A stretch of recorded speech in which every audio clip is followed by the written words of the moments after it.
Chaque année, des milliers de journaux aux quatre coins du monde annoncent le nom des lauréats du prix Nobel de la paix. La plus haute distinction qu'un homme ou une femme puisse recevoir pour sa contribution à une meilleure compréhension entre les nations. Un prix sera décerné à la personne qui aura accompli le travail le plus remarquable pour promouvoir la fraternité entre les peuples. Mais qui est Alfred Nobel ? Un marchand d'armes suédois richissime, l'inventeur de la dynamite qui, dans son testament, pour se donner bonne conscience, invente un prix. Le prix récompensant la personnalité ayant le mieux contribué à la paix dans le monde. La joie de l'opposante birmane Aung San Suu Kyi qui a reçu aujourd'hui à Oslo le prix Nobel de la paix. Et justement, c'est demain que sera remis ce prix qui est sans doute le plus prestigieux au monde, le Nobel de la paix 2010. Qui va succéder à Barack Obama ?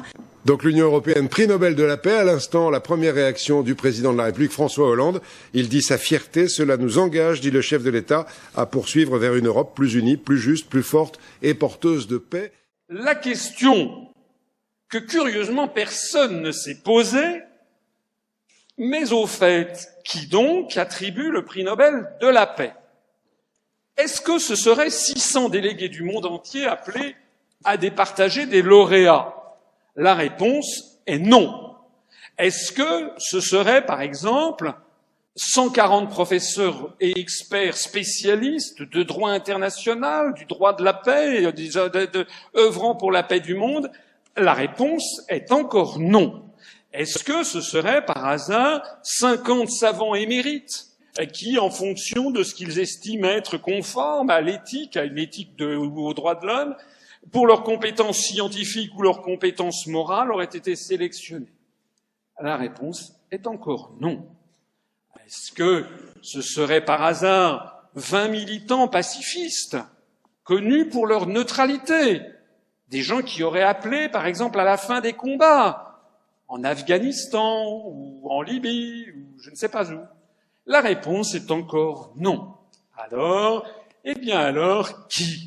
qui attribue le prix Nobel de la paix? D'abord, ils sont tous norvégiens ou norvégiennes. Deuxièmement, ce sont tous des responsables politiques qui sont tous choisis par le Parlement d'Oslo, au prorata des partis politiques.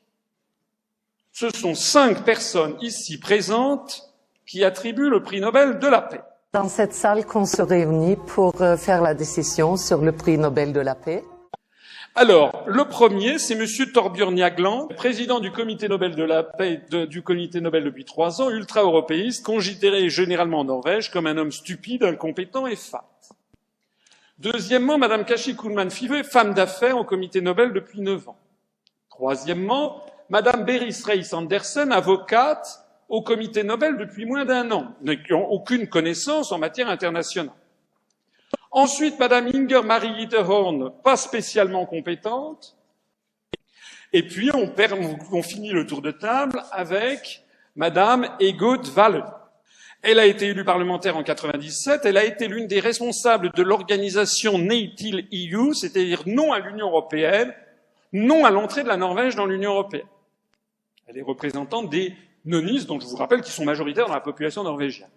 Il ne vous a peut-être pas échappé que de même que les 3 mousquetaires étaient 4, eh bien les 5 membres du comité Nobel norvégien sont 6. Parce qu'il y a ici un 6e membre dont personne ne parle jamais. D'ailleurs, personne ne parle jamais des autres.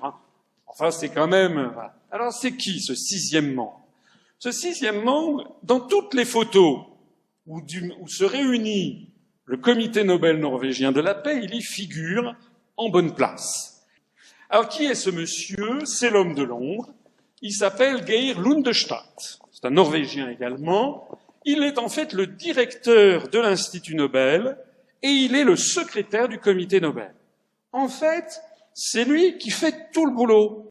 De 1978 à 1983, il a été chercheur en questions internationales à l'université de Harvard aux États-Unis. Ensuite, de 1988 à 1989, pendant 2 ans, il a été chercheur au Woodrow Wilson International Center de Washington, D.C. C'est complètement intégré au pouvoir washingtonien. C'est financé par les États-Unis d'Amérique, par la présidence des États-Unis, par le département d'État. 1990, il a été nommé directeur de l'Institut Nobel d'Oslo et secrétaire du comité Nobel.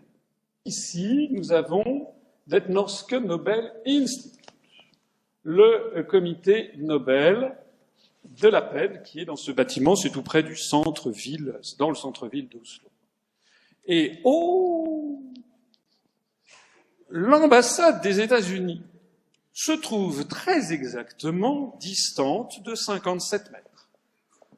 On va parler des derniers. Le prix Nobel de la paix, Barack Obama. L'instant est solennel. Barack Obama vient recevoir le prix Nobel de la paix.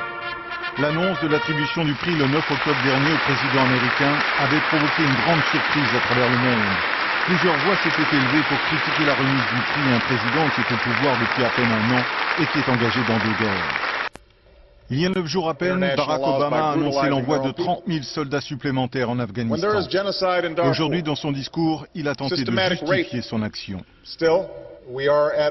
Nous sommes toujours en guerre et je suis responsable du déploiement sur le terrain de milliers de jeunes Américains. Certains vont tuer. D'autres vont se faire tuer. Maya Zalkan, 3 years old. Noor Saeed, 8 years old. Naeem Ullah, 10 years old. Aisha, 3 years old. We are able to target with much more precision. Nisar Khan. All the actions that we take is totally consistent with international law. Naeem Khan. The past year, there hasn't been a single collateral death. Orphans of the Bismillah family. Easy decisions to make, but life isn't easy. War is... Monsieur Barack Obama s'était fait élire en promettant la fermeture du camp de Guantanamo dont les prisonniers portent des tenues oranges et subissent des traitements épouvantables. Dans l'indifférence la plus complète, puisque jamais aucun média occidental n'en parle. On les voit ici attachés, par exemple, comme ceci. Trop opaque, trop influent, le comité Nobel est régulièrement la cible de critiques. Donner le prix Nobel à Obama l'an dernier aurait été une erreur. C'était trop tôt pour plusieurs observateurs. Le comité devrait faire sa révolution. En réalité, comme le montre le journal, il y avait trois des 5 membres du comité Nobel, 3 femmes qui étaient hostiles, dont la vice-présidente. Le problème, c'est que si 3 des 5 membres du comité Nobel étaient contre l'attribution du prix à Barack Obama, pourquoi l'a-t-il obtenu? Eh bien, tout simplement parce qu'à l'évidence, Geir Lundestadt s'est octroyé un droit de vote implicite qui prévaut en cas de partage des voix. Celui qui nous raccompagne est le secrétaire général. Il est très influent, mais il n'a pas le droit de vote. Au revoir. Et rien ne filtre de tous ces débats. C'est-à-dire que le comité Nobel, en fait, n'est pas constitué de 5 personnes, mais de 5 plus 1, et qu'en réalité, ce fameux Geir Lundestadt, c'est lui qui a imposé le prix Nobel de la paix à Barack Obama. Nous avons une conception assez réaliste sur l'utilité de ce prix. Ce n'est pas un remède miracle. Ça ne peut pas créer la paix, ça peut seulement l'encourager. Le prix Nobel de la paix 2010. Le comité Nobel norvégien a décidé d'attribuer le prix Nobel de la paix 2010 à Liu Xiaobo pour ses efforts durables et non violents en faveur des droits de l'homme en Chine. Le ministre chinois des Affaires étrangères a indiqué que Liu Xiaobo est un criminel condamné par le système judiciaire chinois parce qu'il a enfreint les lois chinoises.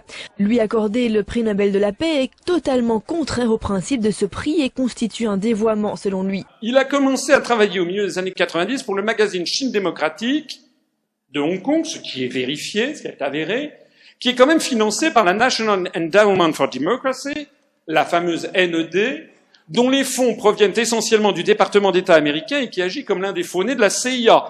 Il prédit qu'un Irak libre, démocratique et paisible va naître. Il approuve, il fait campagne pour la guerre en Irak. Il félicite le président sortant George Bush de son effort de guerre en Irak et il reproche au candidat démocrate John Kerry de ne pas soutenir suffisamment les guerres américaines. Le mec, il est devenu prix Nobel de la paix. Il déclare, quelle que soit la gravité des risques encourus en abattant Saddam Hussein, l'inaction entraînerait des risques encore plus grands, comme le prouve la Seconde Guerre mondiale et le 11 septembre.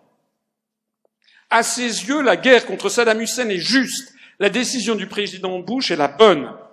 En d'autres termes, il existe un faisceau très important d'indices pour que ce soit un agent d'influence américain. Le prix Nobel de la paix 2011 a été attribué à Madame Ellen Johnson Sirleaf, présidente du Libéria. Le 5 novembre 2007, le président américain George W. Bush lui a remis la médaille de la liberté. Le prix Nobel de la paix lui a été donc attribué 4 ans après la médaille de la liberté attribuée par George W. Bush, et ça c'est bien tombé parce que c'était au moment en pleine campagne électorale pour sa réélection à la tête du Libéria. Il existe un faisceau très important d'indices pour que ce soit un agent d'influence américain. L'autre prix Nobel de la paix 2011, c'est Tawakkul Karman, a été reçu par Hillary Clinton au département d'État américain à Washington le 28 octobre 2011, quelques jours après avoir eu le prix Nobel. Elle a reçu en 2010, donc 1 an avant, la récompense Femmes de courage, Women of Courage Award, du département d'État américain. C'est-à-dire que finalement, maintenant, de plus en plus, pour avoir le prix Nobel de la paix, il faut d'abord avoir une médaille américaine, la médaille de la liberté, ou bien la Women of Courage Award. Son frère, le poète Tariq Karman, l'a accusé publiquement de collaborer avec les Américains. À quoi elle a répondu? J'ai en effet des liens stratégiques avec des organisations américaines impliquées dans la défense des droits de l'homme, avec des ambassadeurs américains et avec des officiels du département d'État américain, mais ce sont des liens entre égaux, je ne suis pas leur subordonné. Elle a évidemment soutenu les révolutions du printemps arabe, ça va de soi, c'est un agent d'influence américain. Alors maintenant, on en arrive au prix Nobel de la paix 2012. Vous avez reconnu Thorbjørn Jagland au milieu des orchidées, et derrière, Geir Lundestad. Vous commencez maintenant à mieux comprendre ce qui s'est passé avec cette affaire de prix Nobel de la paix. Parmi les 5 membres du Nobel, il y avait Madame Egot Walle, qui est l'équivalent, la représentante de l'équivalent du Front de gauche, qui était membre du Nobel. Et qui était membre de l'association non à l'UE. Vous vous rappelez, je vous l'ai dit. Bon. Alors, ce qui est intéressant, si vous allez regarder le Aftenposten, le grand journal norvégien, voilà ce qu'elle a déclaré. L'adversaire de l'UE au sein du comité Nobel était malade lors de l'attribution du prix à l'UE. C'est quand même pas de chance. Ce monsieur Geir Lundestad, dont vous avez compris que c'est lui qui choisit le prix Nobel de la paix, il y a un bonhomme. Sur 7 milliards d'habitants dans le monde, il y a un Gus qui choisit le prix Nobel de la paix, et vous avez des centaines de millions, surtout d'occidentaux, qui sont là en admiration devant le récipiendaire du prix Nobel de la paix. Geir Lundestad, les Américains savent bien qui c'est. Il a été invité à un grand débat à l'université américaine de Berkeley, de l'université de Berkeley en Californie, le 20 septembre 2005. Les États-Unis ont promu l'intégration européenne beaucoup plus fortement que les Européens ne l'ont fait eux-mêmes. Les États-Unis avaient des raisons très puissantes pour promouvoir l'intégration européenne. Il s'agissait d'étendre le modèle américain. C'est la façon dont les États-Unis sont organisés, c'est donc la façon dont ils ont pensé que l'Europe devait être organisée, un système fédéral d'entités beaucoup plus importante.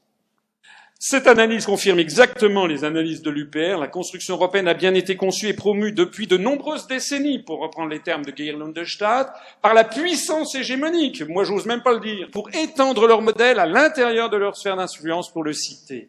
Deuxièmement, le secrétaire du comité Nobel norvégien, donc ce monsieur Geir Lundestad, l'homme qui a fait adopter le prix Nobel de la paix à l'UE par le comité Nobel, c'est lui qui est à la manœuvre, est le premier à savoir que la construction européenne n'est pas une œuvre de paix, mais une entreprise de domestication hégémonique décidée par les États-Unis. Le prix Nobel de la paix, c'est une imposture. C'est désormais une opération de désinformation qui fait partie intégrante du dispositif hégémonique mondial des États-Unis d'Amérique. C'est donc la conclusion, c'est que si les forces euro-atlantistes qui nous gouvernent sont capables de ça, alors elles sont capables de tout.